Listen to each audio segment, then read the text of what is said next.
Amigas, amigos, ¿cómo están ustedes? Mucho gusto en saludarles en uno más de nuestros programas de anatomías.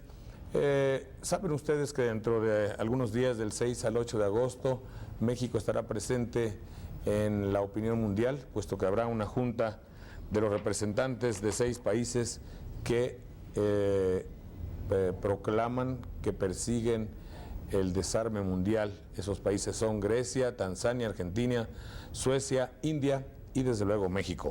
Están con nosotros para hablar sobre ese importante tema y muchas gracias a nuestros amigos de el Sistema Nacional de Noticieros que nos han enviado a estas personas muy gentilmente para que nos hablen de esos importantes hechos. Licenciado Pedro González Olvera, mucho gusto, licenciado.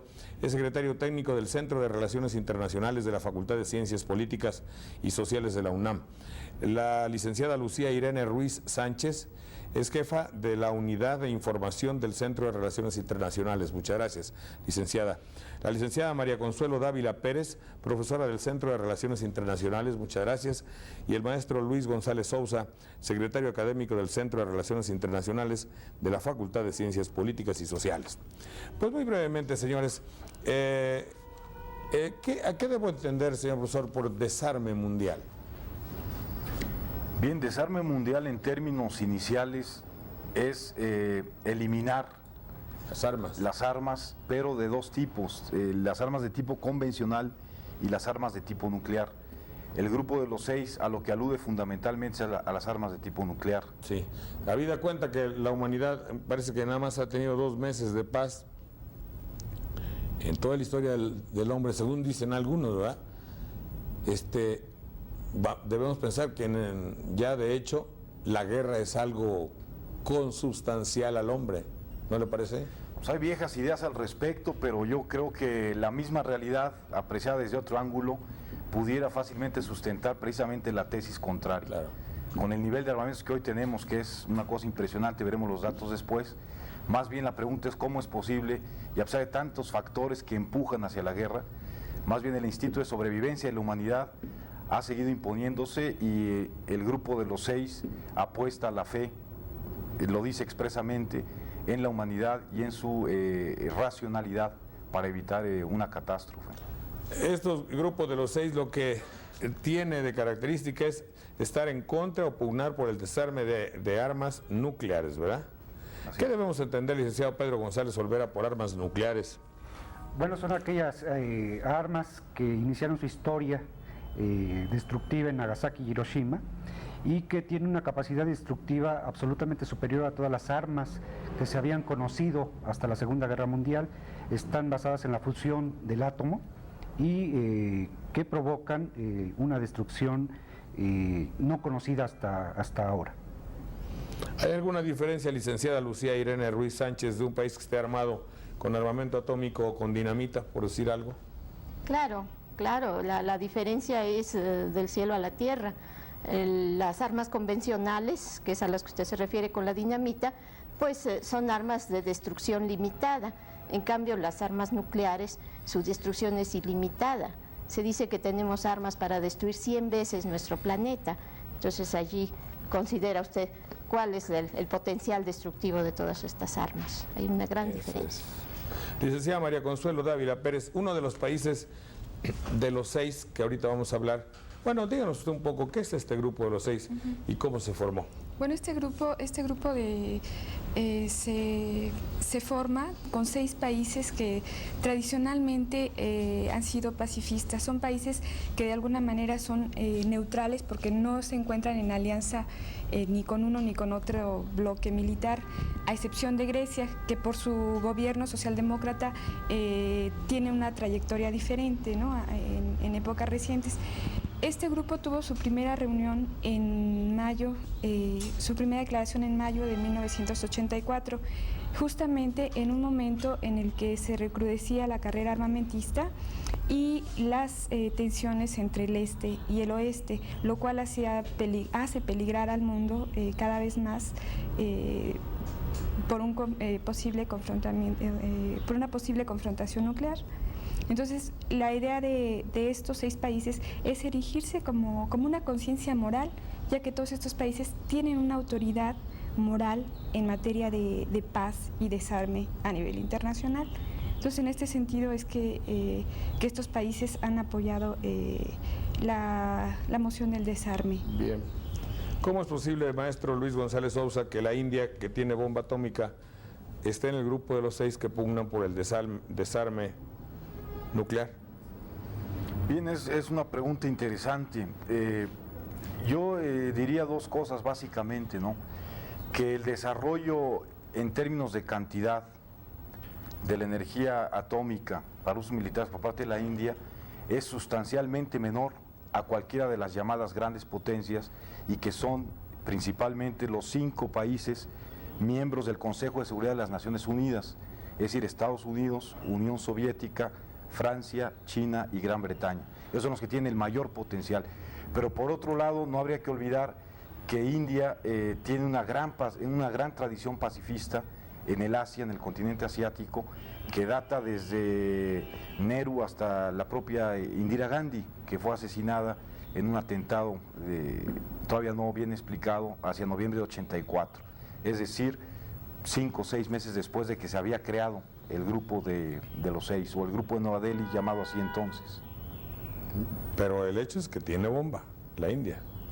Sí, pero yo haría, tiene razón en la pregunta, pues, pero yo llamaría la atención al riesgo de no caer en la tentación de enemistarse con la tecnología como tal. O sea, el problema más bien es el uso pacífico o bélico de la energía nuclear. Yo creo que nadie debiera estar en contra del desarrollo tecnológico más avanzado que tiene que ver con el desarrollo propio de la humanidad. De otra manera, si nosotros confundimos una y otra cosa o no distinguimos posibilidades de uso pacífico de la energía nuclear y uso militar, uso violento, estaríamos involuntariamente y lamentablemente cayendo en una posición reaccionaria, es decir, que reacciona contra los avances que va logrando la humanidad en su conjunto.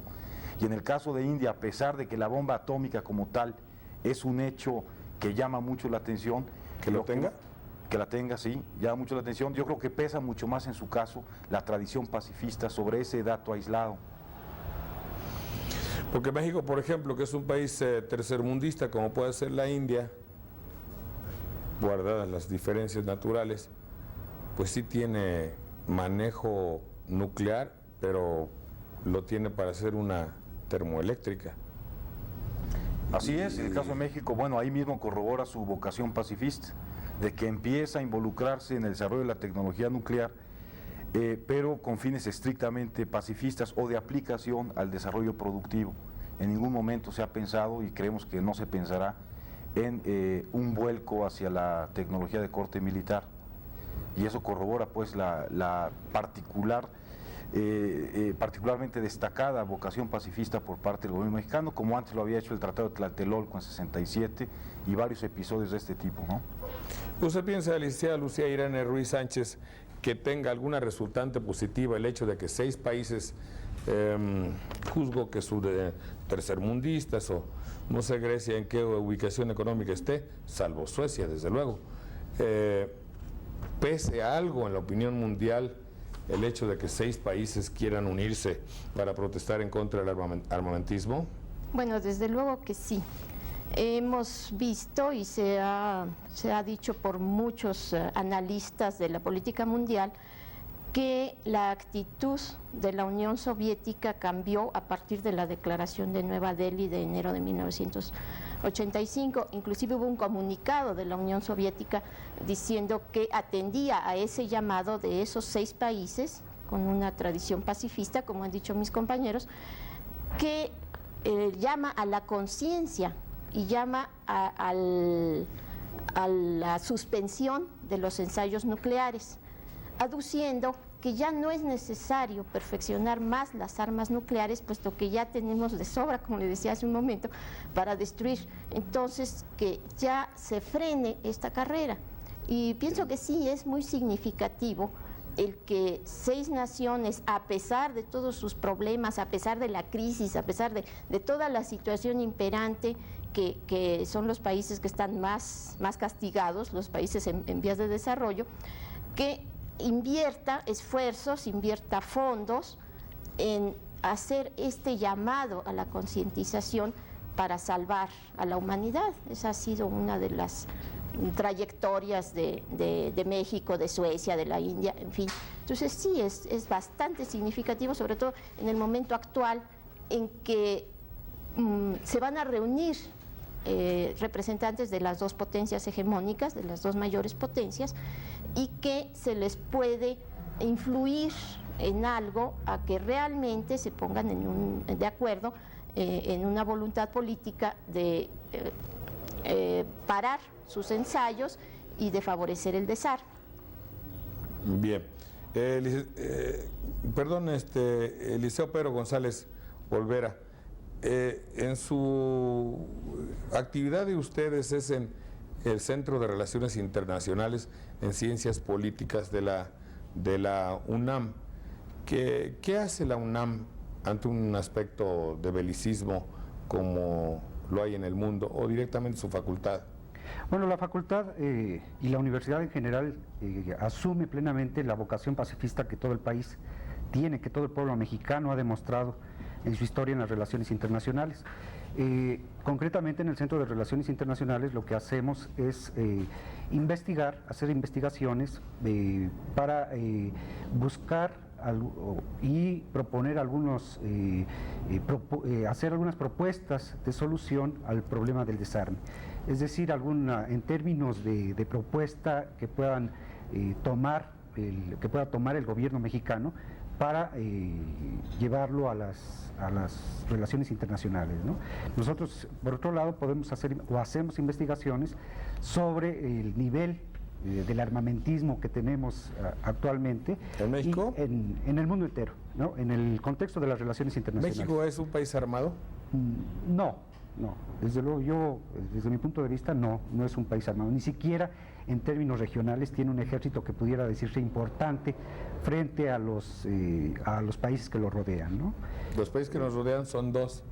Estados Unidos es obvio que no lo tenemos, y Guatemala. Incluso en términos de población, el ejército de Guatemala es más numeroso y más importante que el que tiene México respecto también a su población. Pero también hay otro peligro, por ejemplo, si en el caso dado, por ser pacifistas, un día Guatemala se le ocurre invadir a México, cosa no remota, tendríamos graves problemas, ¿verdad? Es posible, es muy posible que sí. Pero yo creo que es más importante reforzar la vocación pacifista de México que pensar en que un día Guatemala nos puede invadir y con este pensamiento reforzar el ejército el mexicano. Yo creo que es mucho más importante mantener la tradición pacifista que México ha tenido y mantenerlos en los niveles. Porque luego hay pueblos que tienen un ejército muy desarrollado y eso como que es una tentación para dar reiterados golpes de Estado. En Sudamérica ha sucedido, usted lo sabe. Así es. Sí. Lo que pasa, bueno, también aquí hay que tener en cuenta la tradición pacifista legalista del ejército mexicano, ¿no? Pero con una revolución tan cruenta como la que tuvimos, ¿usted puede decirnos que somos un país pacifista? Yo creo que estamos en una contradicción en términos de conciencia colectiva. Por un lado tenemos una vocación pacifista en las relaciones internacionales y por otro lado somos, o en un momento dado, muy dados a la explosión. Somos un país violento. Muy violentos, exactamente. Pero afortunadamente hasta ahora ha prevalecido esta tendencia pacifista en las relaciones internacionales, lo que le ha dado a México un papel muy importante como portavoz de los esfuerzos en pro de la paz en todo el mundo, en el contexto de las relaciones internacionales. ¿No se examinan, ustedes especialistas en esta materia, licenciada Lucía Irene Ruiz Sánchez, no se examina el ambiente belicista que hay en el mundo en las comunicaciones? Obviamente nosotros tenemos que hacer un análisis político global. No podemos dedicarnos nada más al derecho internacional o a la teoría, en fin, se tiene que hacer un análisis global y sí sí se estudian esos casos, dependiendo de los diferentes investigadores. Cada uno de los investigadores tenemos un ámbito de interés especial. Entonces sí se tiene que ver todo esto desde el punto de vista global. Además, se hacen seminarios con los alumnos para irles haciendo nacer esa voluntad y ese empeño por el pacifismo. Hay, tanto a nivel de licenciatura como a nivel de posgrado, seminarios en que a los alumnos se les fomenta, por ejemplo, el que hagan tesis sobre estos temas, en fin, que siempre se esté trabajando sobre los estudios para la paz y la manera de llegar al desarme general y completo, como lo han dicho las Naciones Unidas. Volvemos en un minuto, por favor.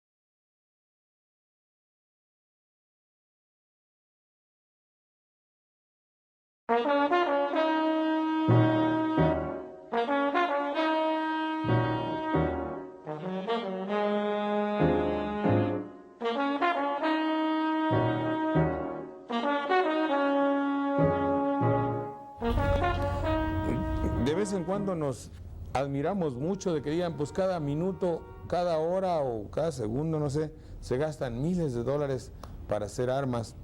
Y uno dice, bueno, pues imagínense con esa cantidad de dólares, con una persona avesada en los menesteres políticos, alguien en agricultura, no sé, en uno de nuestros países, pues con mucha honestidad podría solucionar los problemas de muchos aspectos de nuestra alimentación. Por ejemplo, háblenos usted, maestro González Sousa, sobre armamentismo y alimentación, por decir algo, o el dinero que se utiliza en las armas, ¿para qué podría servir mejor que para armas?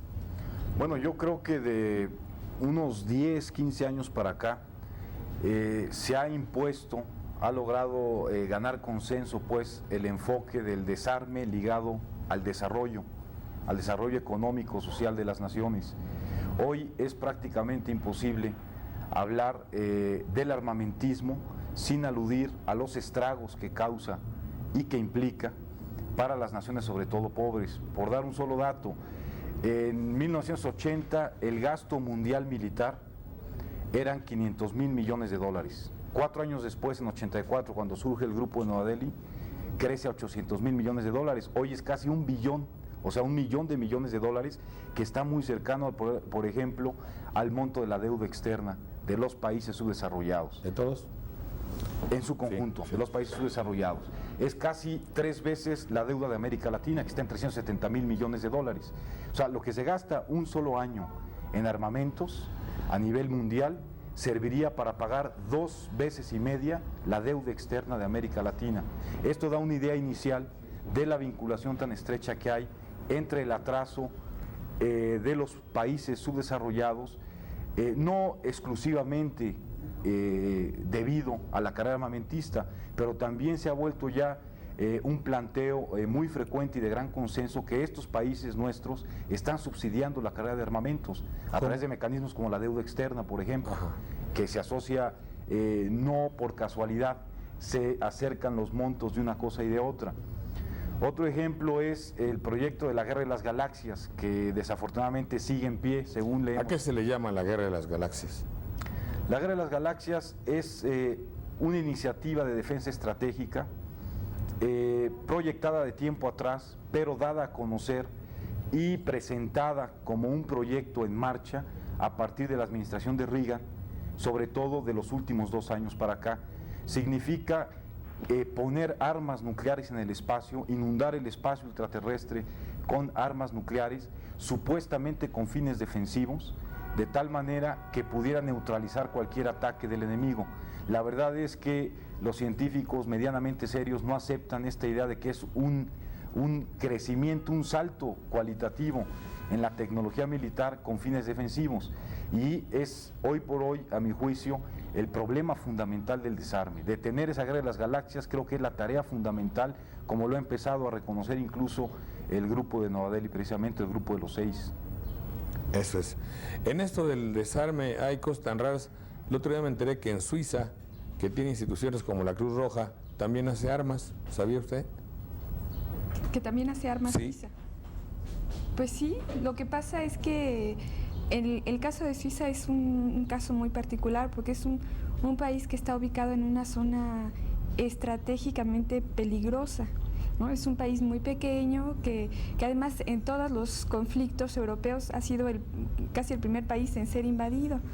Entonces, Suecia tiene una vocación neutral, ¿sí? Desde siempre. Es un país que se consideraría con respecto a las normas jurídicas internacionales como un país verdaderamente neutral ante la guerra, pero que, bueno, supongo que como México o como cualquier otro país tendrá algún tipo de desarrollo de armas, ¿no? Claro. Bien. Díganos algunas de las características de los países que integran el grupo de los 6, por favor. Bueno, pues la principal característica es su vocación pacifista. Como decía la licenciada Dávila, Grecia es la que menos tiene esta vocación, pero todos los demás se han distinguido por vocación pacifista.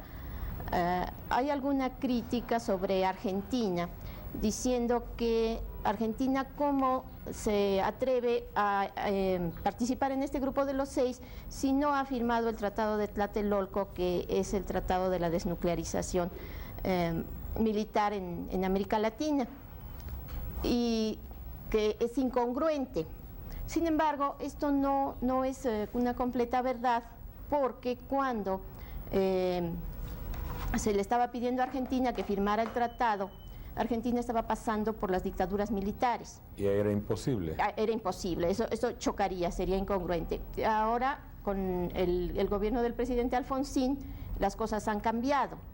Entonces, desde 1977, está Argentina haciendo un acuerdo con el Organismo Internacional de Energía Atómica para que los reactores que tiene Argentina sean controlados y el organismo de energía atómica compruebe que sus reactores no son de la capacidad suficiente para generar armas. Bien.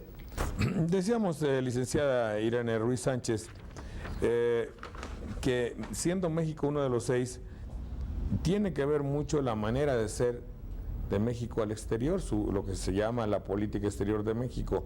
Y la política exterior de México parece que ha sido una de las partes mejor libradas de nuestro país, según se sabe, y que desde hace mucho tiempo es tradicional que México sea respetado, espero que todavía lo sea, en el exterior por sus ideas muy, ¿cómo diría usted?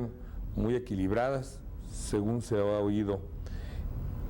Esto de que México pertenezca al grupo de los 6 forma parte de la política exterior, por lógica, ¿verdad? Obviamente. ¿En qué puede beneficiar al país este hecho? Bueno, en muchas cosas. Creo que nos podríamos estar hablando de eso 2 horas seguidas. ¿Cuáles son los beneficios? Pero principalmente, bueno, se fortalece la posición pacifista de México. Es muy importante que México no se quede a la saga. Usted sabe que México ha estado tratando de participar, de que no lo hagan a un lado y volverse objeto de las potencias, de las ambiciones de los hegemones, ¿verdad? México ha entrado al GATT, hemos tenido el cónclave de los embajadores en Europa, en que se ha ido a pugnar por el multilateralismo, en contra de la bipolaridad. Y en México, bueno, tenemos ejemplos, le puedo decir ejemplos desde el bando de Morelos, desde la declaración del bando de Morelos, en que se ha hablado de la paz y que se ha hablado de la seguridad. Tenemos la participación de México en la Sociedad de Naciones en contra de las invasiones. Tenemos la participación de México en la elaboración de la Carta de San Francisco, que dio origen a las Naciones Unidas. Una participación activísima en el Comité de Desarme, que nos valió tener un Premio Nobel de la Paz. En fin, lo del Tratado de Tlatelolco, que es la única zona desnuclearizada que ha sido viable, habiendo 8 proyectos. Esto supongo que es uno de los, digamos, de las expresiones de la política exterior de México, que es una política pacifista que defiende los principios de autodeterminación, de no intervención y defiende la seguridad y la paz mundial. Bien. Díganos, maestro González Sousa, respecto a lo que se espera y si podemos esperar algo exitoso de la reunión de los 6 en Iztapa. Yo creo que sí, creo que las condiciones están creadas para que se tenga un episodio nuevo de esto que ya es un proceso y que probablemente sea el episodio principal en varios años por el momento en que se produce la reunión fundamentalmente. Este momento se puede resumir en que por un lado la crisis económica, lejos de tener visos de ser resuelta en el corto plazo, la crisis económica internacional tiende a profundizarse. Tenemos datos recientes del Banco Mundial de que la propia recuperación de Estados Unidos ha vuelto a declinar en el primer trimestre de este año. Entonces, esto significa que para países como Estados Unidos, el armamentismo seguirá siendo una supuesta salida a ciertos problemas derivados de la crisis, como es dar empleo a toda la población trabajadora vinculada con el complejo militar industrial, etcétera. Lo cierto es que esa supuesta salida ha dejado de serlo hace tiempo y hoy el armamentismo, lejos de paliar la crisis, inclusive ni paliar la crisis, se ha convertido en un agravante fundamental de varios problemas, como es el desempleo, la inflación, etcétera, etcétera. De otro lado tenemos que Estados Unidos, según consta hace 2 días en la conclusión de la Comisión para verificar el SALT II, el Tratado SALT II, se concluye que no por ningún motivo tiene pensado renunciar a su idea de continuar con el proyecto de la Guerra de las Galaxias.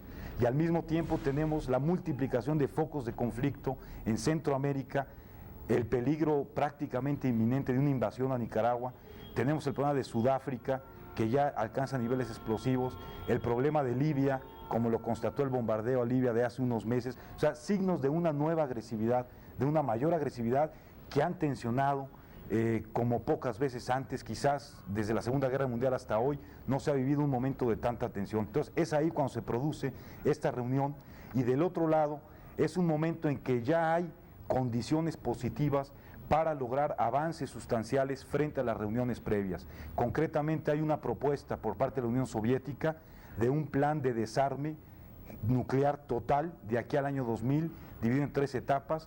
Es un plan que podemos criticarlo por varios ángulos, pero que como punto de referencia es algo fundamental que ha reconocido el apoyo de la democracia cristiana internacional, de la socialdemocracia internacional, de varios gobiernos, de varias fuerzas pacifistas y que presenta, pues, ofrece un punto de referencia concreto para evitar el diálogo de sordos que ha venido obstaculizando mejores avances hacia la paz. Cuando un norteamericano habla de la paz y cuando un soviético habla de la paz, ¿usted a quién le cree, maestra? Pues depende de dónde venga la información, ¿no? ¿Quién esté manejando la información? Pues es que los dos son potentes. Los dos hablan de paz y de derechos humanos. Y los dos tienen bombas atómicas, muchas.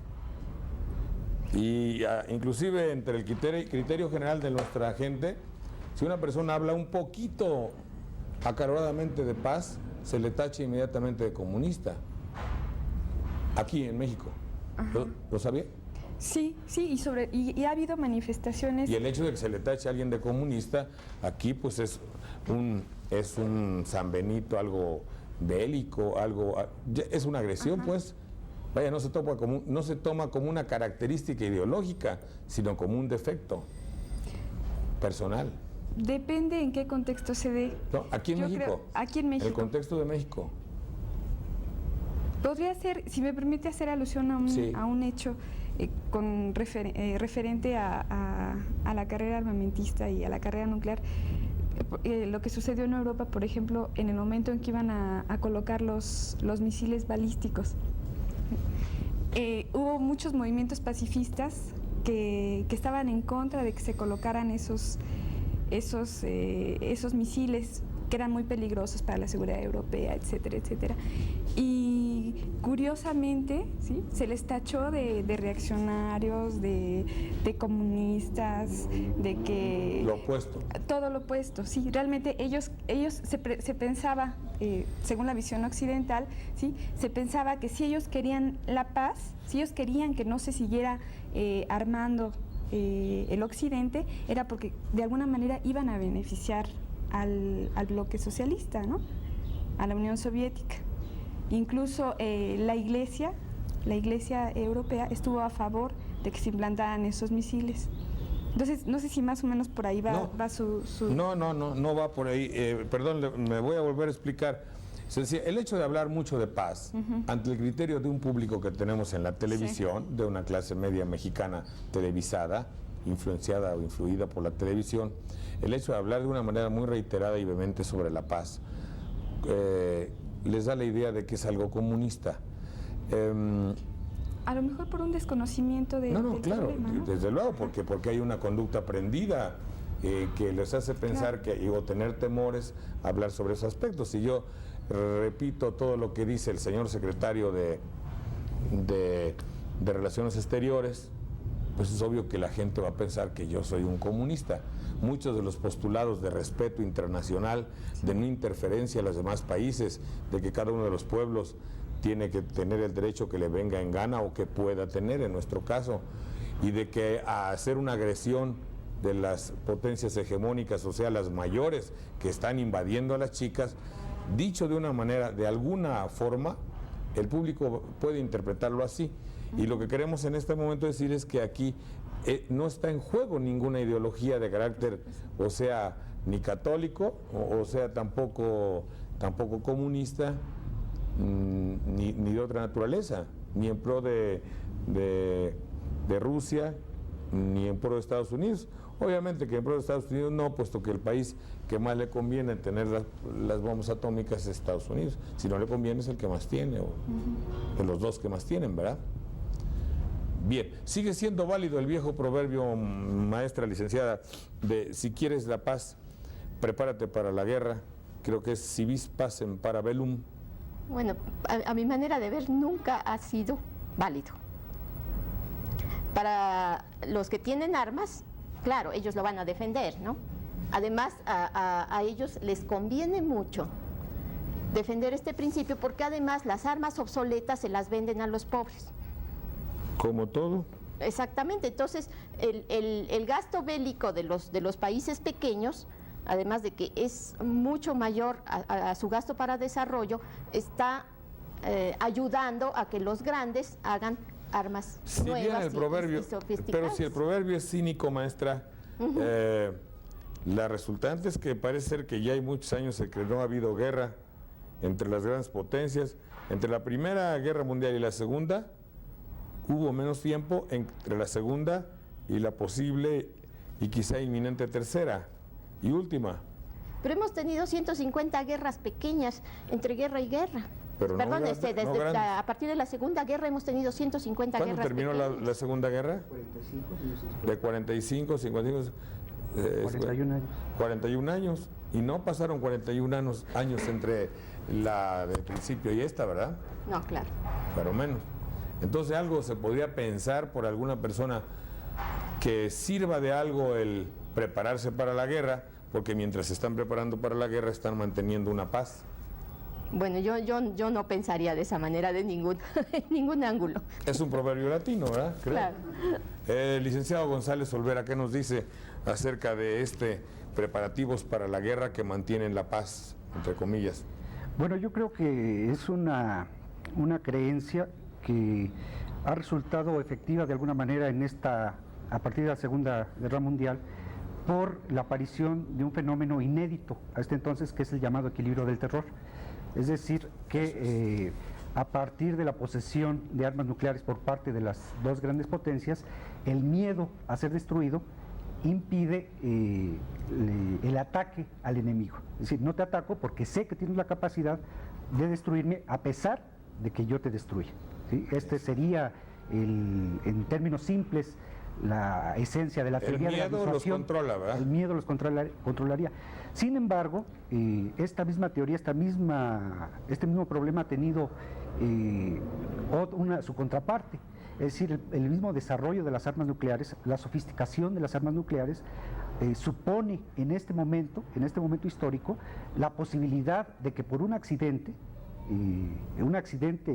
totalmente imprevisible, un mal manejo de las computadoras que manejan o que controlan las armas nucleares, pueda llevarse a cabo un ataque no previsto, ¿no? Y que esto desate una guerra termonuclear y que lleve finalmente a la destrucción del género humano.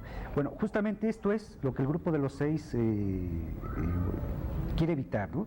Es decir, estamos en una situación de tal peligro, ¿no? Nos hemos armado a tal nivel que en cualquier momento, por mero accidente, puede desatarse una guerra nuclear. Bueno, esto supone, si la guerra nuclear supusiera solamente la destrucción de las grandes potencias, quizá la preocupación sería menor, pero una guerra nuclear significa la destrucción de todos los países del mundo y de todos los hombres del mundo, ¿no? Por lo tanto, yo creo que es muy importante que se busquen los mecanismos, no solamente para prevenir los accidentes, ¿sí? Porque esto sería una solución temporal, sino para evitar las armas que pueden provocar los accidentes y todos los mecanismos, para evitar todos los mecanismos que pueden provocar los accidentes. En otras palabras, es mucho mejor evitar que sigamos armándonos o evitar la proliferación de las armas nucleares, buscar mecanismos para que una guerra sea desatada por accidente, ¿no? Sí, tendríamos que ser en ese sentido radicales en la búsqueda de la solución. No más armas nucleares para evitar la posibilidad de un accidente, en lugar de seguir basados en este equilibrio del terror, ¿no?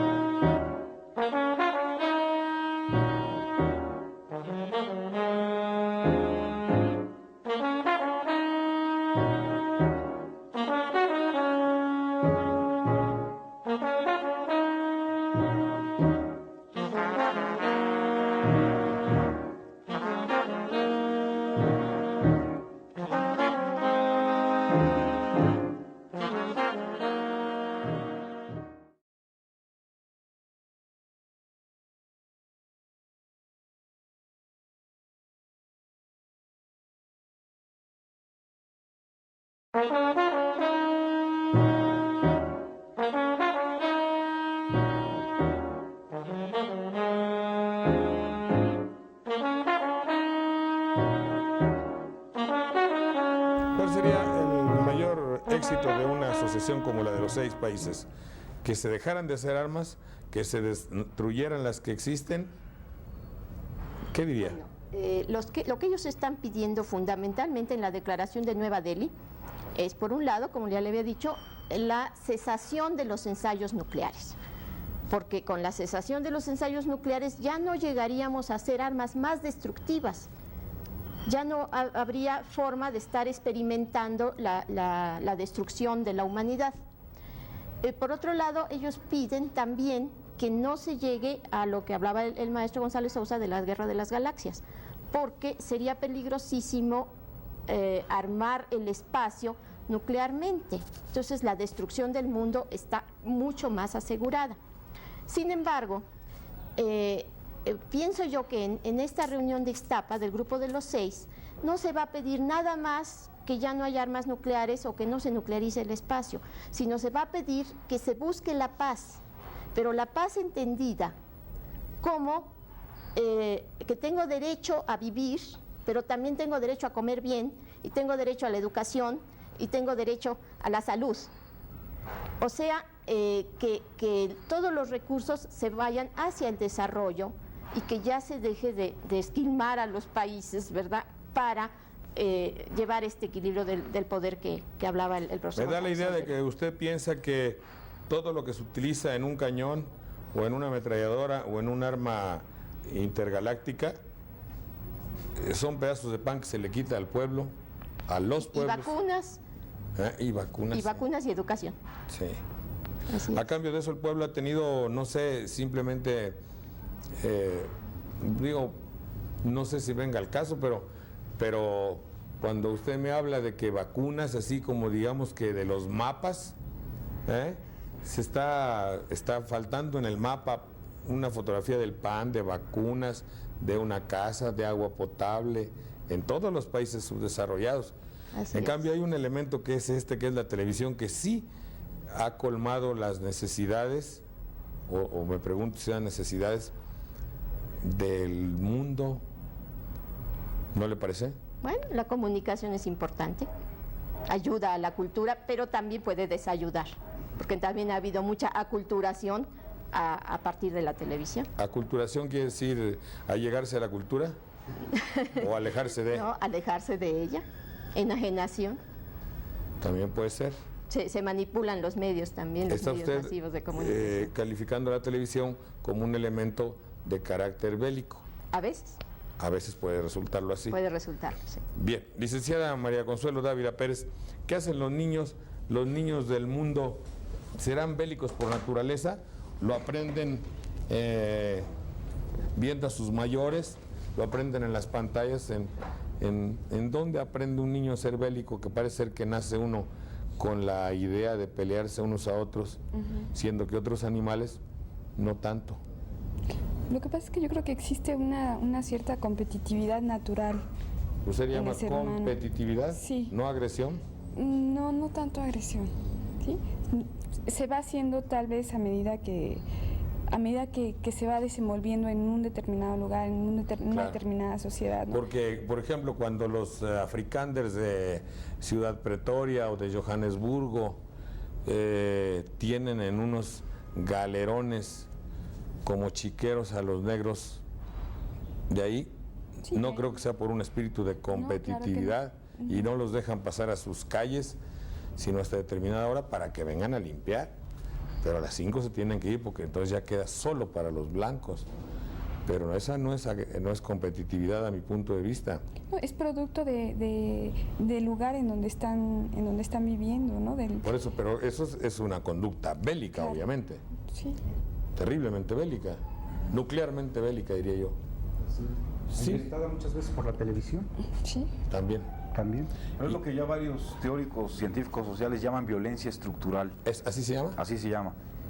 No sabía yo el término, pero... Ese es el fenómeno y es un fenómeno cada vez más importante. Sí. Ligado a lo que decía la profesora Lucirene Ruiz Sánchez, que habría que reconocer no nada más la violencia manifiesta, la evidente, Sí. en represión policíaca, en guerras militares, etcétera, sino que hay ciertas estructuras socioeconómicas que generan esa violencia. No es el problema de la cuna y de la educación infantil nada más, ni fundamentalmente.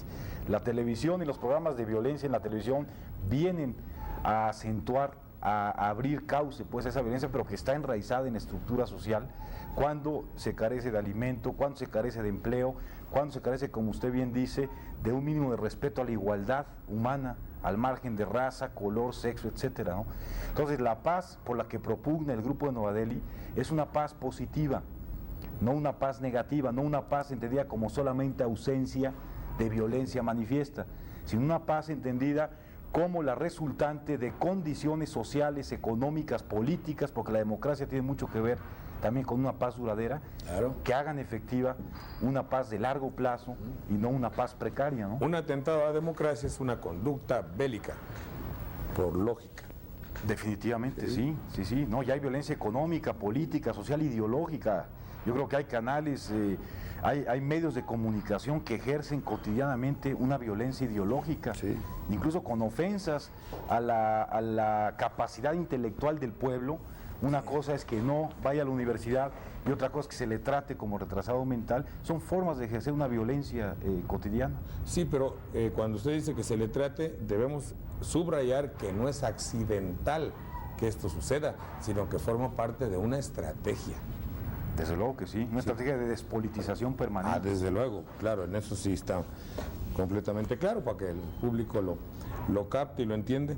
Bien, señores, pues si quieren agregar alguna otra cosa acerca de esta reunión, señor licenciado. Sí, mira, yo quisiera referirme a lo que decía usted hace rato, de que cuando los mexicanos propugnamos en pro de la paz, se nos acusa Sí, o se les acusa de comunistas. Sí, sí, sí. Yo creo que algunos medios de comunicación tienen el proyecto de hacernos parte de otras culturas o de otros países, como si fuéramos simple extensión de los intereses de otros países, de tal manera que este sector de la clase media se le ha inculcado, se le ha mentalizado para creerse parte de otros países, parte del proyecto político ideológico de otros países, de las grandes potencias, de la gran potencia que tenemos como vecino, ¿no? Eso significa entonces que estén de acuerdo con las iniciativas bélicas armamentistas que plantea esta gran potencia y se olviden de las iniciativas pacifistas que su propio país enarbola en el contexto internacional. Entonces es una influencia muy fuerte, casi nefasta diría yo, para las iniciativas de paz que se propone, que México propone en el nivel internacional. Hay dos casos aislados que son una conducta bélica que a mí me parece lo más decantado, mala idea o cinismo. Hace tiempo un mexicano trató de venderles armas a los sandinistas y hubo personas en los medios de la televisión que reclamaron de una manera terrible, y la frase que no se me olvida es: ¿a quién se le ocurre irle a vender armas a un sandinista para que haga su lucha? Pero no ha habido ninguna protesta cuando el Ku Klux Klan pretende venir a matar mexicanos que andan buscando trabajo, o cuando la pena es más grande, es hasta la pena de muerte a veces para un chicano, y por el mismo delito absuelven a uno de raza sajona o anglos, como se llaman, o blancos o güeros directamente hablando. Entonces sí pienso que en alguna forma estos 6 países, entre los cuales se encuentra México, nos están dando un ejemplo a todos los ciudadanos de tener una conducta pacifista. Y como nosotros no podemos ir a protestar para que ya no haya bombas atómicas, sí podemos darnos cuenta de toda la serie de terribles conductas bélicas que hay en nuestro país, a no ser, no sé, siendo más que, por ejemplo, la agresión sistemática que tenemos contra el que es un poco más moreno que nosotros también somos, a la vez discriminados en muchos países del mundo, pues a nuestra vez nosotros discriminamos por cultura, por raza, por léxico a otros mexicanos, más morenos que nosotros. Esa es una conducta bélica también, o por lo menos agresiva, ¿no? Sí, desde luego que sí. Ahora, son conductas, lo que yo creo que ya es tiempo, ya hay condiciones incluso culturales para entenderlo de esa manera, ligado a lo anterior, es que sería muy peligroso, sería un golpe mortal a la política exterior de nuestro país si llegara a prosperar esta idea de que paz es sinónimo de comunismo. Es una gran falacia que hay que combatir de inmediato y retomar, como usted sugería, que el gran valor de esta lucha por la paz es que es la lucha que tiene mayor capacidad de convocatoria que cualquier otra lucha. O sea, aquí no valen credos religiosos, no valen ideologías. A todo mundo, salvo a un pequeño grupo que lucra de manera extraordinaria, de manera impresionante con el negocio de la guerra, salvo ese pequeño grupo, fundamentalmente de empresas transnacionales del llamado complejo militar industrial norteamericano, salvo ese grupo, el resto de la humanidad en su conjunto está consciente o inconscientemente por la sobrevivencia, está por la lucha por la paz. Pero mire usted, si usted plantea eso, y si la deducción o el mecanismo de deducción que sigue un televidente clase media, como hay millones en México, ya podemos hablar de la clase televidente, espero que esté de acuerdo en acertarlo. Claro. Y hay el pensamiento pensamiento del televidente, el que se nutre única y exclusivamente por nosotros, digo nosotros entre comillas. Dice, bueno, el señor habla de paz, el señor habla en contra de los armamentos. Para hablar a favor de la paz y en contra de los armamentos, tiene que hablar forzosamente en contra de los Estados Unidos. A mí me han enseñado que hablan en contra de los Estados Unidos los comunistas, ergo el señor es comunista. ¿Está claro cómo es la mecánica? Claro, es un silogismo perfecto. Ahí le van dando vueltas, sí, porque eso nos han enseñado, y eso conviene a los que hacen la guerra, a los que hacen las armas y a los que fabrican las bombas nucleares. ¿Es así o no es así?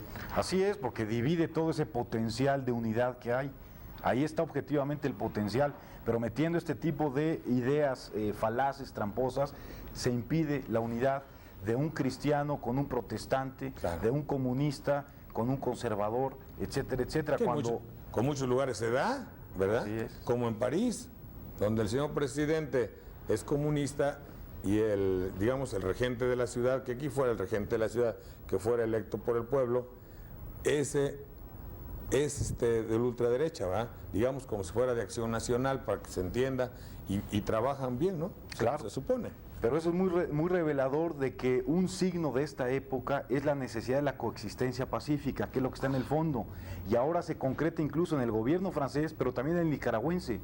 En el gobierno nicaragüense hay un pluralismo político real, genuino, a pesar de toda la agresión verbal por parte de los enemigos del proceso nicaragüense. Pero la necesidad del pluralismo es una necesidad real, muy vigente hoy, que va desde los gobiernos de nuevos procesos revolucionarios hasta gobiernos como el francés y desde luego a la relación entre las llamadas superpotencias. Es una necesidad fundamental y esto es lo que no se quiere aceptar por parte de las fuerzas belicistas que están desatando una segunda guerra fría y que de hecho insisten en no regresar a la época de la distensión. Entonces yo creo que el problema fundamental es no caer en esa trampa, es decir, no plantear el problema como un problema anti-norteamericano, sino como un problema en favor y en beneficio de toda la humanidad. O sea, no es una actitud contestataria, sino propositiva. Y la propuesta es muy concreta. Queremos una paz y queremos una paz genuina, duradera, que tiene que ser enraizada en estructuras justas, en lo social, en lo económico, en lo político. Creo que para allá debiera ir el Grupo de Nueva Bien, Alianza. pues que les vaya muy bien, señores, son muy amables. Licenciado Pedro González Olvera, licenciada Lucía Irene Ruiz Sánchez, licenciada María Consuelo Dávila Pérez y maestro Luis González Sousa, hablando sobre la reunión de los 6 próximamente, del 6 al 8 de agosto, en Iztapas y Guatemala. Muchas gracias.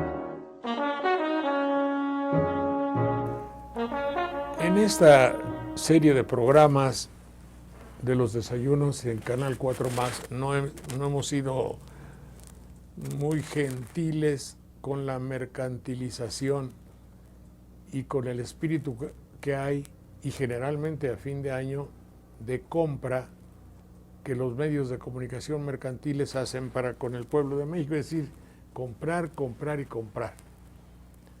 Y los centros comerciales grandes que han terminado con la tienda, con la tiendita, con la tienda de abarrotes de México, pues no son motivos desde algún punto de vista de aplauso general. Sin embargo, se da un fenómeno muy especial. Ya el público encuentra como un lugar de paseo, como un lugar de distracción a los centros comerciales, aunque no compre. Eso tiene mucha significación de carácter espiritual. Y debe crear, según el psicoanalista Lara Peinado, que a veces está con nosotros en el programa, debe crear mucha frustración. Yo voy a pasear, voy a estar viendo que otros compran, pero yo no puedo comprar. Eso es grave, porque va creando una cierta imposibilidad de realizarme. Sin embargo, recientemente, en un centro comercial, un gran centro comercial de la Ciudad de México, se ha empezado a dar un fenómeno muy especial de considerar al ciudadano como tal, como una persona, y no como un simple comprador obsesivo. En esas circunstancias escuché que iba a haber un concierto en el centro comercial, nada más alejado de una música clásica o de una música semiclásica, en un lugar donde obsesivamente las damas, los caballeros van a comprar aunque no necesiten las cosas. En épocas del Buen Fin, en épocas de fin de año, en épocas de compra para gastar, para hacernos que gastemos el aguinaldo, aún en cosas que no nos van a ser de utilidad, en fin. Entonces los centros comerciales, como este que vamos a presentar, iniciaron algo que parecería ser noble, no lo sé. ¿Que es muy agradable? Sí. ¿Que tiene fenómenos extraordinarios? También. Es decir, dar un concierto de música popular dentro del centro comercial, con una gran orquesta. Eso es lo que vimos en el centro comercial Perisur. Y esto no lleva ninguna significación publicitaria, obviamente. Ojalá y estos lugares estuviesen repartidos en toda la República como antes, cuando comprábamos en las tienditas, en las tiendas, dando trabajo a miles de mexicanos para su subsistencia, y no ahora que todo el dinero que se manda de Estados Unidos para México por la mano de obra se regresa vía centros comerciales de procedencia norteamericana. Pero en fin, eso no lo discutimos. Discutimos el hecho de que nuestro público, nuestra ciudadanía está ávida de que se le tome en cuenta, de que no se le vea como un elemento de compra, que no se le explote, que no se le engañe, y la música no engaña.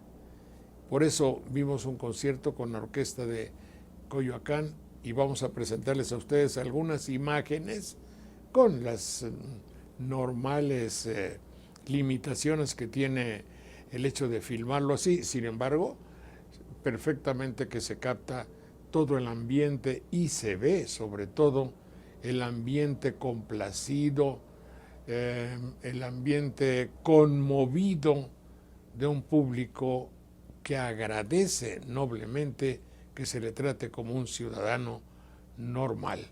Aquí está pues una partecita de un concierto en los grandes avenidas y salones de un centro mercantil o comercial de la Ciudad de México.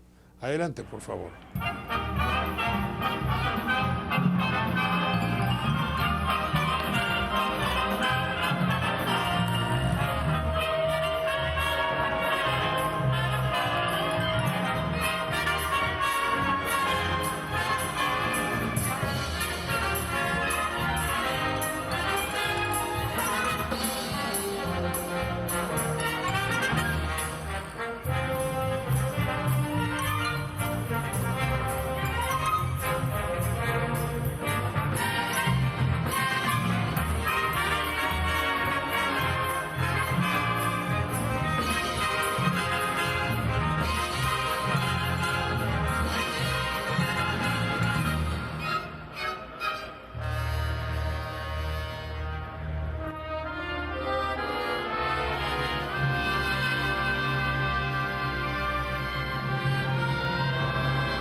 Bien, en alguno de nuestros reportajes y pasando con la cámara por algunos lugares nos dimos cuenta de que había una pequeña y agradable, pero muy agradable manifestación de lo que significa la música, ahora música nuestra, bueno, ahora históricamente música nuestra, el danzón. Entonces, en la ciudad de Pachuca, con un frío considerable, sí, altura, la ciudad es una ciudad alta, entonces paseando por ahí y yendo a presentar la nostalgia, todavía hay algunas ciudades donde se acuerdan de nuestro programa Nostalgia y nos invitan, y fuimos a la Feria Internacional del Libro de Pachuca con el programa Nostalgia. Pero vimos algo que merece la pena de subrayarse y de contarse para ustedes. Me acordaba mis épocas de reportero, donde pues con la cámara al hombro llevábamos imágenes, mensajes, noticias y consideraciones. Bueno, no es exactamente eso, pero imagínense ustedes que en la costa de Veracruz llegó el danzón, y llegó el danzón de Cuba, y llegó ahí, seguramente debe haber sido en 1800, al finales de 1800, cuando nació en Cuba y cuando llegó con los primeros barcos a Veracruz y a Mérida, desde luego. Entonces, hemos hecho nosotros bastantes consideraciones en nuestros programas acerca de el nombre de danzón. Particularmente, yo tengo una tesis. En Cuba había franceses y estaban ocupados de la siembra, cosecha y trabajos inherentes al azúcar, y hacían sus fiestas. En las fiestas con música afrocubana o africana, redondamente, ellos introdujeron los violines y la dulcificaron y hacían sus fiestas. Y cuando un francés invita a una dama a bailar, después de que llegó la danza, contradanza, que es danza del campo, country dance, de allá de Escocia, de por allá, llegó a Francia, le pusieron contradanza. Los franceses sabían bailar eso.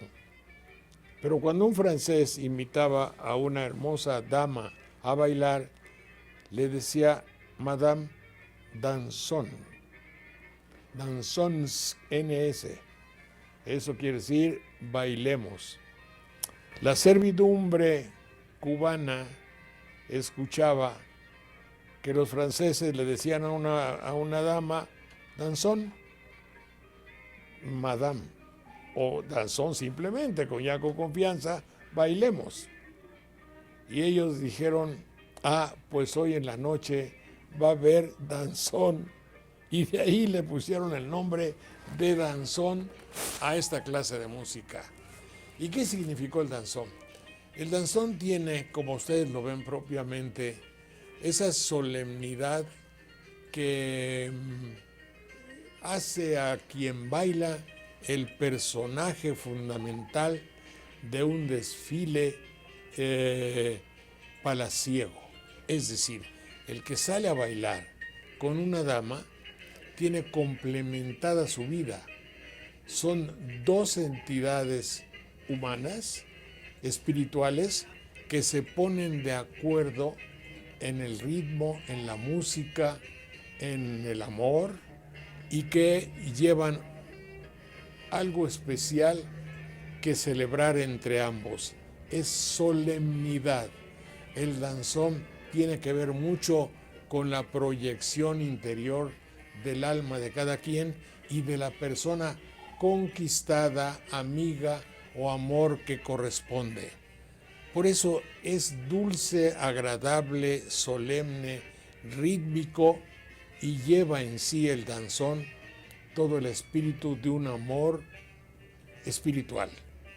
Por eso me dio a mí mucho gusto que esos sentimientos de solemnidad musical que hay en Veracruz Los hay en otra parte. No, evidentemente no quiero decir que sea lo único, es que nosotros al pasar lo encontramos y dije, este es un testimonio de que nuestra música debe perdurar, de que la solemnidad, la consagración personal de cada quien, al ponerle al danzón las características especiales de su persona, de su ritmo, de su construcción espiritual interior, y cada quien baila entregándose a su estilo de lo que trae dentro del alma.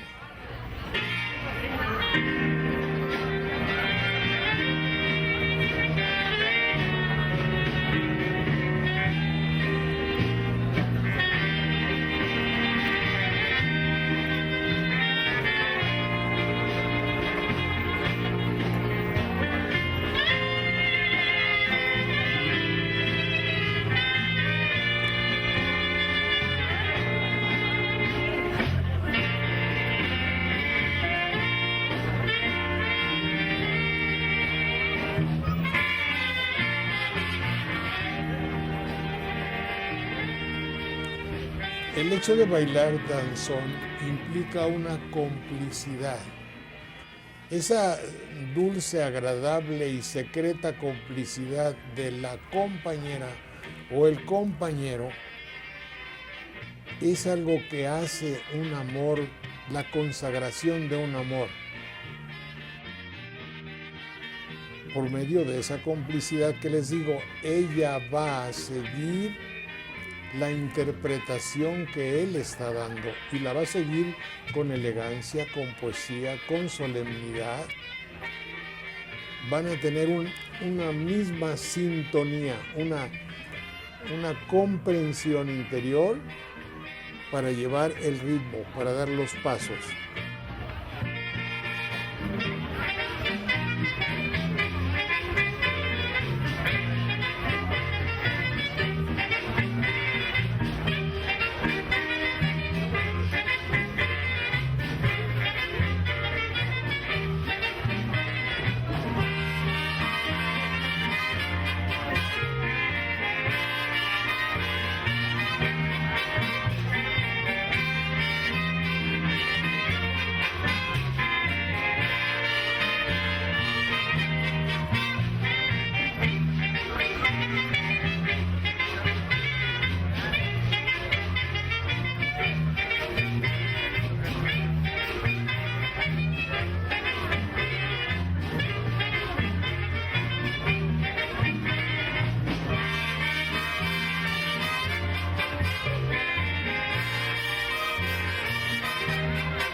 Es inherente a la música del danzón una comprensión interior. Además, es de una extraordinaria sensibilidad popular. No importa el traje, no importa el vestido, pero importa en cuanto si yo tengo zapatos blancos, me pongo mis zapatos blancos para ir a bailar danzón, que implica algo tropical, algo cálido y el hecho de ser elegante, porque el danzón, como la contradanza de donde proviene, eran bailes elegantes.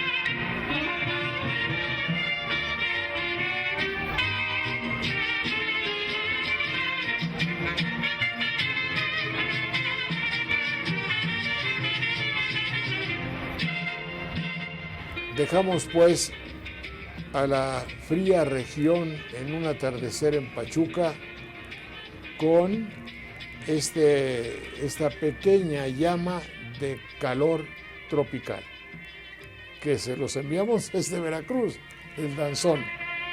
Gracias.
Amigos, estamos con el señor Bernard Landry, que es ministro de Relaciones Internacionales y de Comercio Exterior de la región de Quebec. Mucho gusto, señor ministro, ¿cómo está usted? Mucho gusto. Nos da mucho gusto que hable usted el español para que les explique usted a... Estoy tratando de hablar, vamos a comprobar. Muy bien, vamos a ver si aprendió usted de veras el español, y creo que sí, según lo hemos visto. ¿No quisiera explicarnos un poco cómo opera, cómo se rige el gobierno de Quebec primero, para entrar en materia? El gobierno de Quebec es un muy grande gobierno que es casi teniente la autonomía. Casi tiene la autonomía. Casi, porque Quebec es una provincia de Canadá y el gobierno federal de Canadá tiene el poder en las materias de moneda, relaciones internacionales, exceptados la continuación de las jurisdicciones internas de Quebec, que tienen también una jurisdicción internacional. Por ejemplo, tenemos una delegación general en México, en su país, y en 30 otras ciudades y países a través del mundo. Usted es el ministro de ese dominio del derecho de relaciones internacionales. Y comercio exterior. En otras palabras, Quebec no es totalmente un país, pero tiene muchas características de un país. Muy bien, señor. ¿Usted cómo es posible que tenga dos ministerios, relaciones exteriores y ventas al exterior, comercio exterior?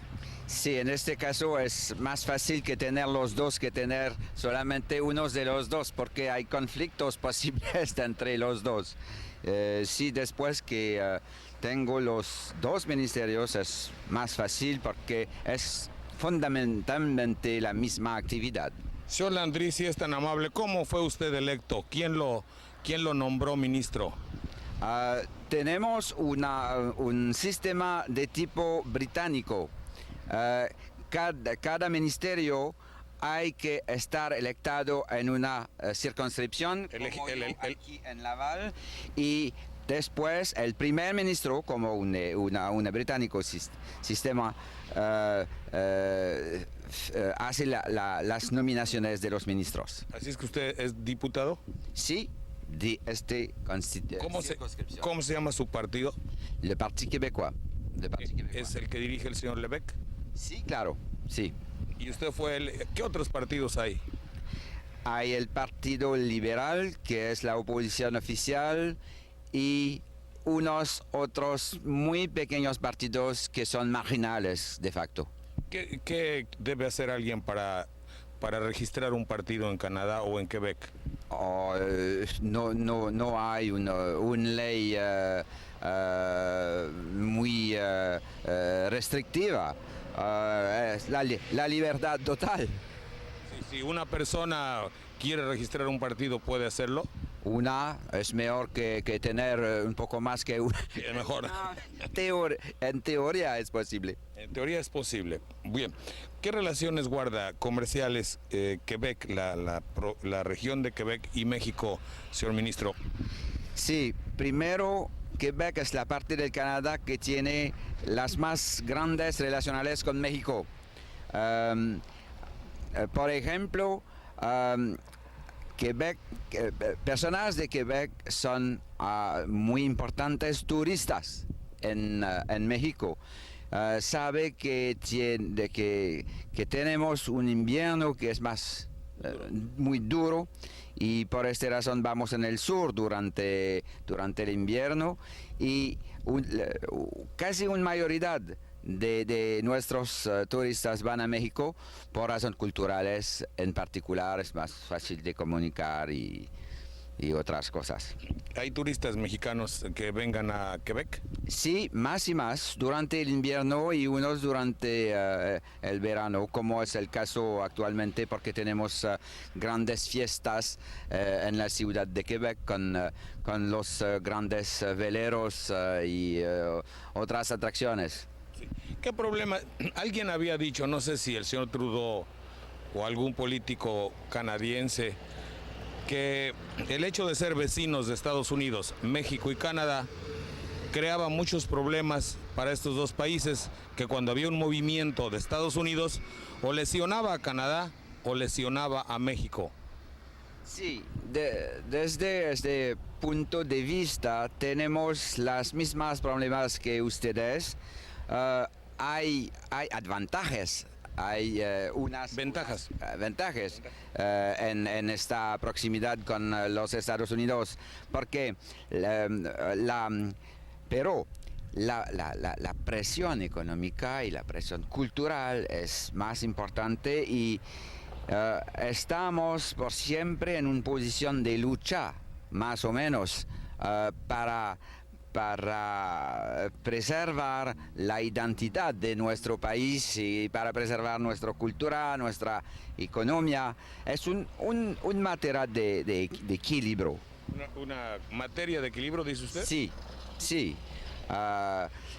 Y una materia de luchar bastante, pero no demasiado contra la influencia cultural del continente, porque últimamente nosotros de Quebec estamos americanos del norte como los otros. Sí, y en este caso es una materia de equilibrio entre los dos factores, la identidad nacional y la participación en la vida del continente. Eso es. Acaban de cerrar una estación de radio porque transmitía mucha música americana. ¿Lo supo usted? Sí, sí. La jurisdicción sobre la radio es federal, hay Eso que es. decir. Sí, de todas maneras se le reprochaba a esta estación Sí. que tocaba mucha música norteamericana en vez de canadiense. Sí, Quebec y Canadá tienen legislación, ley para contra una demasiado grande influencia de América y creo que es necesario. Por supuesto tenemos que hacer cuidado que no estar fanáticos o antiamericanos, no es el punto, el punto es de preservar en la circunstancia muy especial de este grande país que es vecino nuestra identidad. Canadá resultaría lesionado, señor ministro, si algunos países de América Latina no pudieran pagar sus deudas. La pregunta es de teoría por el momento. Mi reacción es que tenemos en Estados Unidos y en Canadá y en Quebec la responsabilidad de hacer que no haya una posibilidad de esta situación. Y es un deber para nosotros no suceda. que apoyar y ayudar a nuestros amigos del sur. Ser flexibles. Sí.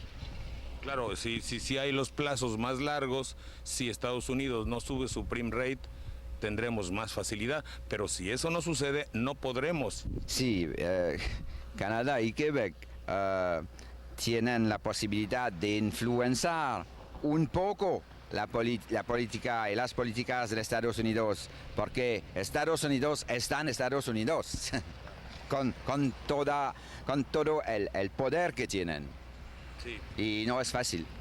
No es fácil, ¿verdad? En todo caso, pensemos que Canadá tendrá una respuesta amistosa con los compromisos con México. Debo pensarlo, ¿no? Sí, creo que sí, y creo que es un deber por nosotros. Bien, señor ministro, muchas gracias. Ha sido el señor ministro de Relaciones Internacionales y de Comercio de Quebec, el señor Bernard Landry. Merci beaucoup, monsieur. De nada, y discúlpeme por mi pobre español. Lo entendimos muy bien.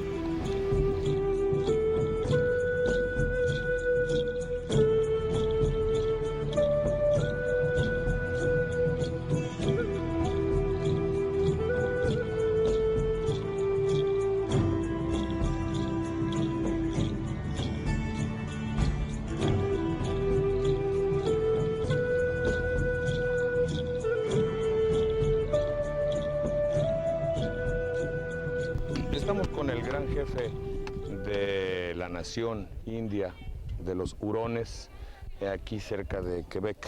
Max, c'est votre nom, n'est-ce pas? Max, Se llama usted Max. Enchanté, Max. Ça me fait plaisir, Oui, bienvenue. merci. Bienvenido, gracias. Qu'est-ce que c'est votre charge? Qu'est-ce que vous faites? Bon, ¿Qué tiene usted como puesto? ¿Cuál es su puesto? Ok, je suis le grand chef de la nation Iran. C'est comme un premier ministre d'une nation. Et ici, bien entendu, c'est assez spécifique. C'est de défendre et de faire reconnaître les droits des premiers habitants du pays, dont les Hurons en font partie. Sí, él es el jefe principal de los hurones. Su deber y su misión, su trabajo, según nos explica, es de defender los derechos de los primeros habitantes que estaban aquí antes de los franceses. Combien de hurons il y a? ¿Cuántos hurones hay? ¿Cuántos quedan? 1200. Se pesa, es poco, ¿eh? Bah, 1200. 1200. Et tout ce qui nous reste de pays, c'est 400 mètres par 800 mètres. Dice que son 1200 y les queda 1400 metros. 400 mètres. ¿C'est tout? C'est tout. Tienen 400 metros. Vous n'avez pas le droit d'avoir de terre. No tienen derecho de tener tierra. Ben, ça a tout l'air que les gouvernements non indiens, les gouvernements du Québec et le gouvernement d'Ottawa nous le défendent. Sí, dice que tienen ciertos problemas con el gobierno de Quebec Quebec y de Ottawa porque no les dejan tener tierra. Vous n'avez pas le droit d'avoir de terre Non. pour le cultiver? Non. Ah bon? Et en plus, même dans le Québec, le gouvernement du Québec défend aux Indiens de chasser, de pêcher à l'année longue pour leur propre utilité. Dice que también tienen prohibido cazar y pescar para su utilidad. ¿De cuál vive? ¿De qué viven? OK. Ici, on a des industries basées sur la culture. On fabrique les mocassins, les raquettes à neige et les canots. Dice que hacen canoas, mocasines, los zapatos que todos conocemos y las raquetas para andar en la nieve, las canoas. Bon, il y a aussi des femmes qui sont huroniennes. Pardon? Il y a la moitié de hommes et la moitié de femmes. Oui, à peu près, la moitié d'hommes, la moitié de femmes, à peu Sí, près. mitad de hombres, mitad de mujeres, ça garantit que ça va agrandir la Oui, population. oui, ça l'a grandi beaucoup d'ailleurs. Et il y a quelques années, la moyenne de famille était de 7 enfants. 7 niños es el promedio de la familia de los hurones y ils vont à l'école tous. Oui, sur la réserve. Maintenant, depuis 1954, nous avons le droit d'aller à l'école, mais avant, un gars comme moi, je n'avais pas le droit d'aller. Ahora ya tienen el derecho y la posibilidad de ir a la escuela. Antes, en su tiempo, cuando él era niño, no había la posibilidad de ir a la escuela. ¿Vous savez de une religión especial? ¿Tiene usted una religión especial? ¿Qué es votre religión? La religion. Ah, nous avions la religion indienne, et ça aussi, ça nous a été défendu. Maintenant, on est tous catholiques. Ah, dice que antes tenían su religión india y ahora son católicos todos. Mais vous savez de rituels, vous savez de cérémonies parfois, n'est-ce pas? Oui. OK. Alors, vous avez vu, vous avez été témoin d'une cérémonie qui est assez spéciale. La religion et les croyances indiennes reviennent avec maintenant les réunions à travers toutes les nations indiennes du Canada. Dice que todas las naciones indias, todas las regiones indias de Canadá se reúnen en una conferencia, en una ceremonia que tiene como objeto la paz. Vous savez de bonnes relations avec les autres Indiens? Oui, beaucoup. Avec qui? Avec tous les autres Indiens du Canada. Il y a beaucoup? Oui, oui, il y en a environ 500 000 reconnus, mais il y a 2 500 000 Indiens dans le Canada. Dice que hay 2,5 millones de indios en el Canadá, tiene buenas relaciones con los demás y vous le visitez, vous aussi, avec les autres Indiens. Oui, oui. Visitan a los otros indios. Vous n'avez pas une cérémonie spéciale? Comment c'est le traitement pour les femmes? Vous avez une seule épouse ou deux ou trois? Une épouse, c'est assez, hein? Dice que no tienen 2 o 3 esposas, como fuera pensable, y que con una es suficiente. Merci, Max. Enchanté. Au revoir. Muchas gracias.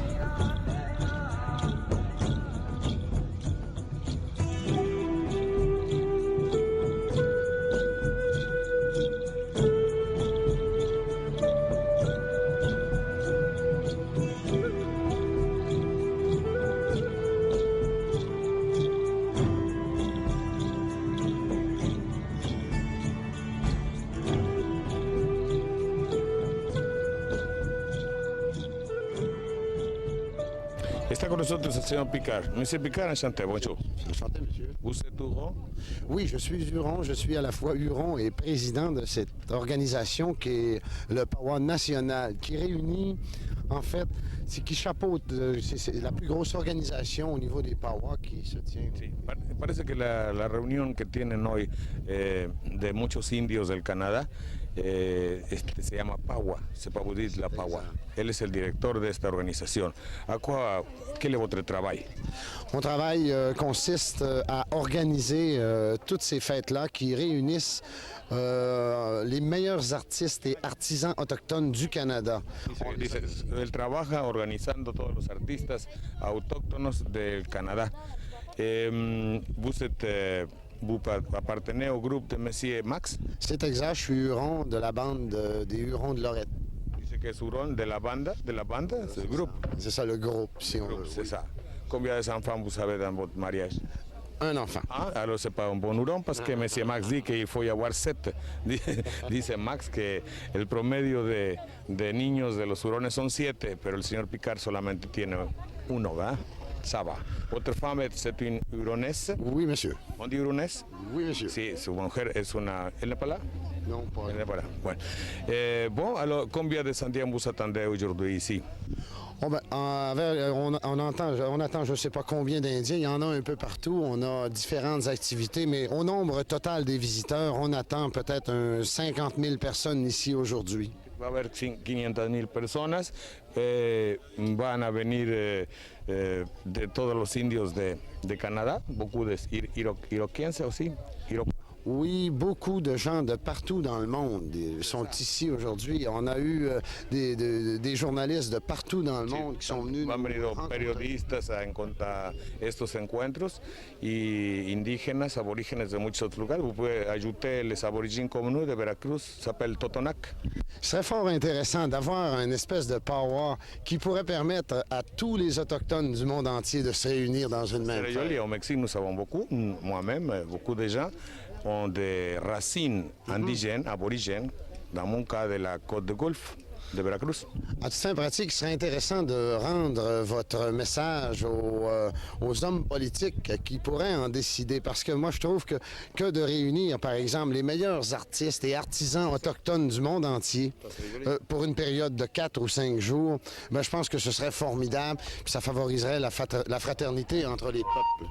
Dice el señor Picard que fuera deseable que las autoridades, por ejemplo, en el caso de nuestro país, enviasen representaciones a este país para ver el arte o los artesanos indígenas y aborígenes que son especialísimos, como de sobra sabemos que los hay en nuestro país. Au Mexique, les artisans indiens sont exceptionnels.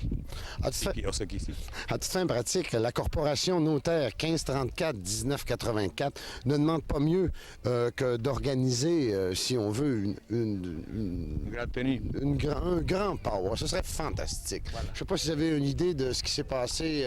Vous allez certainement avoir à prendre connaissance des différents artisans qui sont là, qui présentent des choses. Il y a aussi les 150 meilleurs artistes. Dice que están los 150 mejores artistas indígenas o aborígenes de este país y que nos vamos a dar cuenta de su artesanía, de su arte, de su trabajo, que es maravilloso. Enchanté, monsieur Picard. Merci. Plaisir. Merci, monsieur. Au revoir.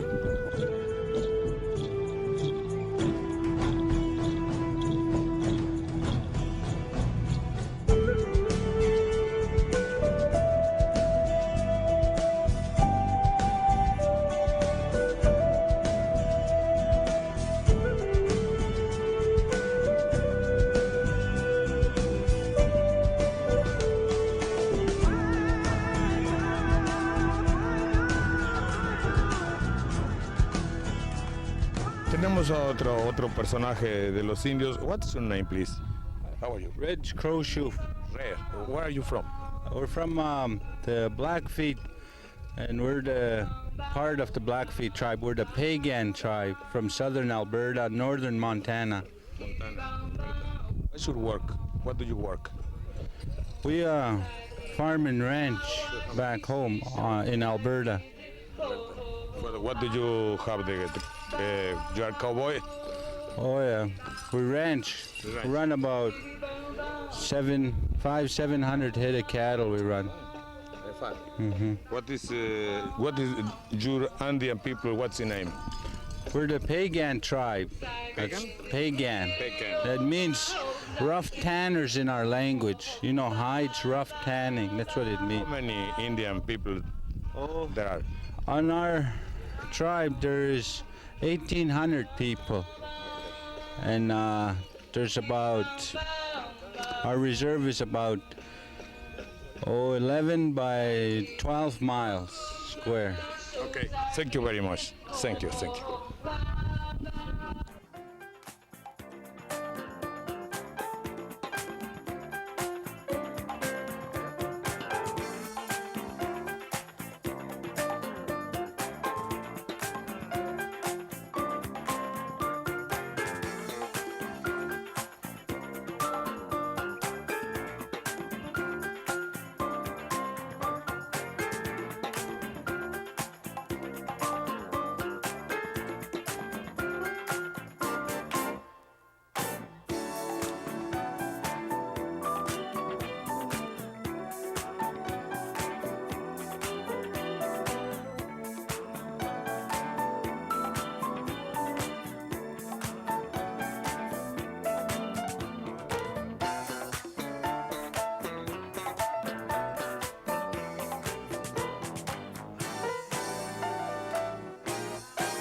Amigas, amigos, mucho gusto en saludarles en este que es un programa especial.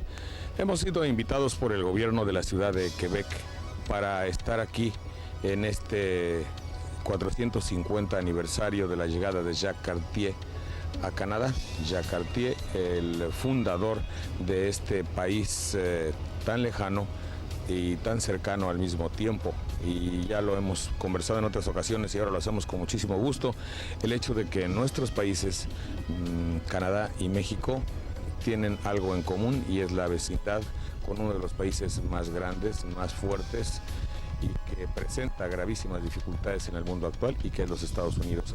He ahí un punto de paralelismo entre Canadá y México. Por eso juzgamos que es importante que conozcamos un poco las características de este país fraterno y que, como ya digo, tiene características muy especiales, puesto que tiene una cultura que ellos han escogido francesa, es decir, en esta región, en este Quebec, hay una cultura estrictamente francesa, puesto que ellos como que luchan en alguna forma por mantener su individualidad y sus características históricas y culturales muy ligadas con Francia, con su lenguaje, con su idioma, con su historia. Ellos han escogido y han presentado un bloque de defensa a las culturas de Norteamérica, oponiendo a ellas su cultura, su tradición y su historia estrictamente europeas.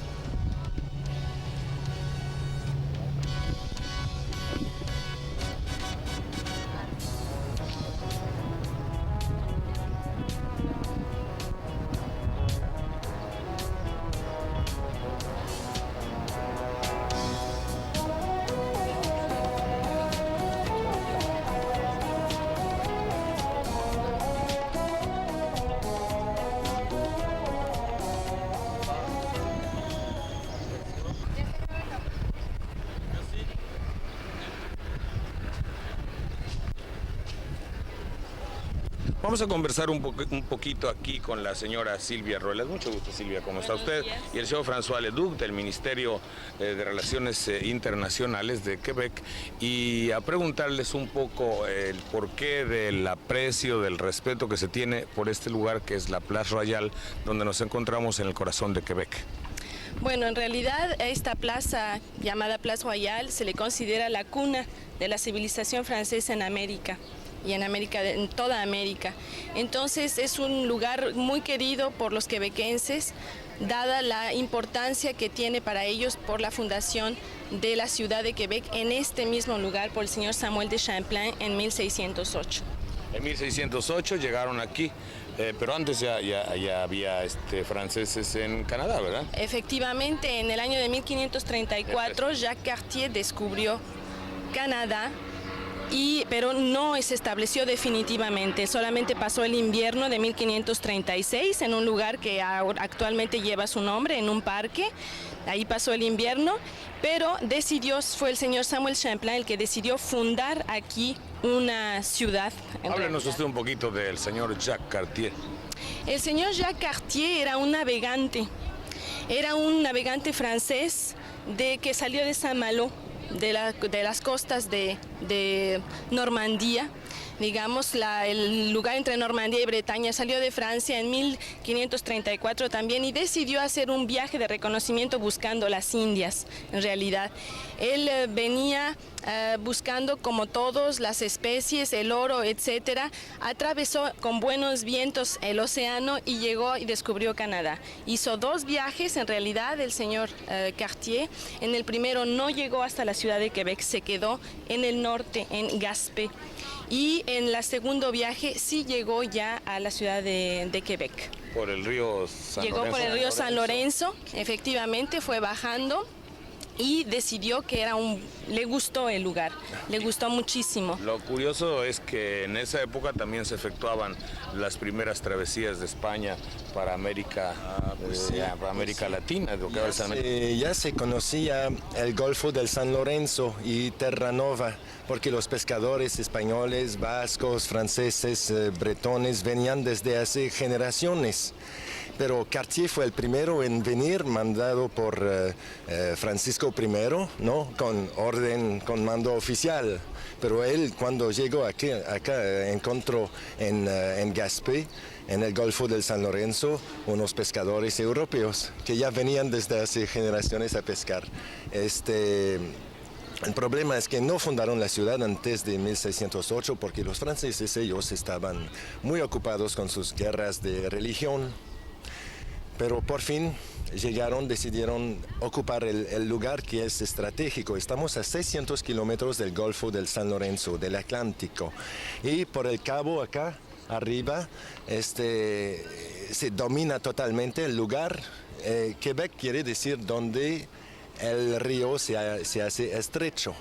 Y el cabo domina todo, entonces con cañones se puede cortar el paso que va hasta Montreal, hasta los grandes lagos, el lago Erie, Ontario y los otros grandes lagos donde ahora encontramos Chicago, Detroit y otras grandes ciudades norteamericanas.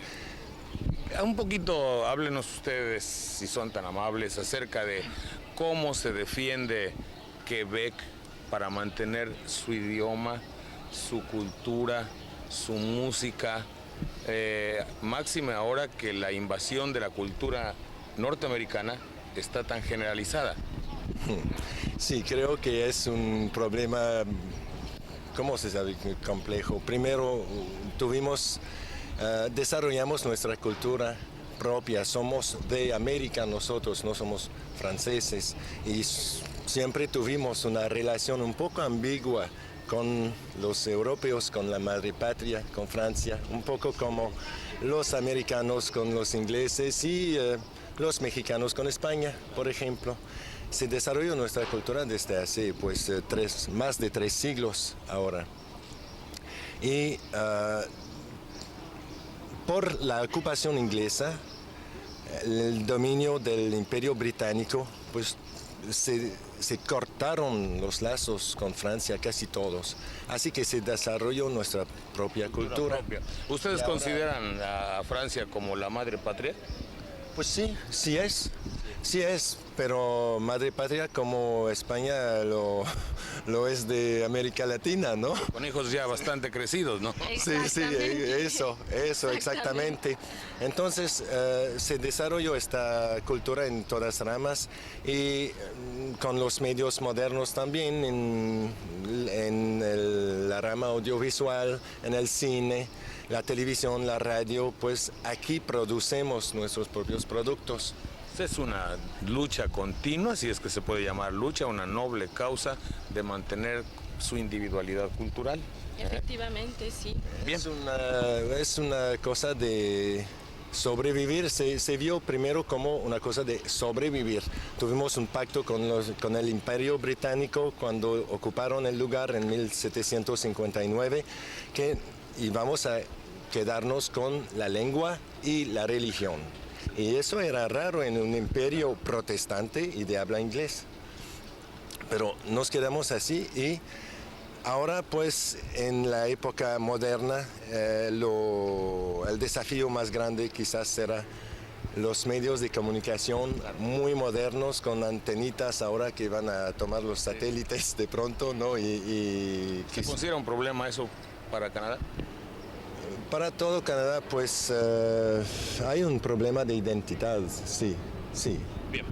Son ustedes muy amables. Continuemos esta visita tan agradable con un clima excepcional. Es inusual, debo entender que haya un calor de 28 30 grados en Canadá. Sí, realmente sí. Bien, gracias.